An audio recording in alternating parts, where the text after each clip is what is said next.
माँ दुर्गा की नवशक्ति का दूसरा स्वरूप ब्रह्मचारिणी का है। यहाँ ब्रह्म का अर्थ तपस्या से है। माँ दुर्गा का ये स्वरूप भक्तों और सिद्धों को अनंत फल देने वाला है। इनकी उपासना से तप, त्याग, वैराग्य, सदाचार और संयम की वृद्धि होती है। ब्रह्मचारिणी का अर्थ तप की चारिणी यानी तप का आचरण करने वाली। देवी का ये रूप पूर्ण ज्योतिर्मय और अत्यंत भव्य है।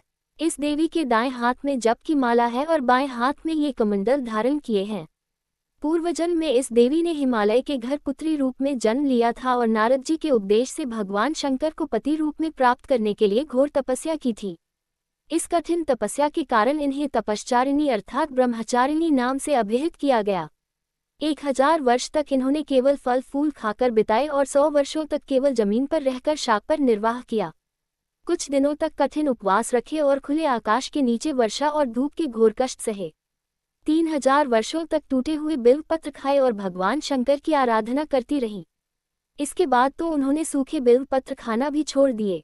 कई हजार वर्षों तक निर्जल और निराहार रहकर तपस्या करती रहीं। पत्तों को खाना छोड़ देने के कारण ही इनका नाम अपर्णा नाम पड़ गया। कठिन तपस्या के कारण देवी का शरीर एकदम क्षीण हो गया। देवता, ऋषि, सिद्धगण, मुनि सभी ने ब्रह्मचारिणी की तपस्या को अभूतपूर्व पुण्य कृत्य बताया, सराहना की और कहा, हे देवी, आज तक किसी ने इस तरह की कठोर तपस्या नहीं की। ये तुम्ही से ही संभव थी। तुम्हारी मनोकामना परिपूर्ण होगी और भगवान चंद्रमौली शिवजी तुम्हें पति रूप में प्राप्त होंगे। अब तपस्या छोड़कर घर लौट जाओ। जल्द ही तुम्हारे पिता तुम्हें बुलाने आ रहे हैं। इस देवी की कथा का सार यह है कि जीवन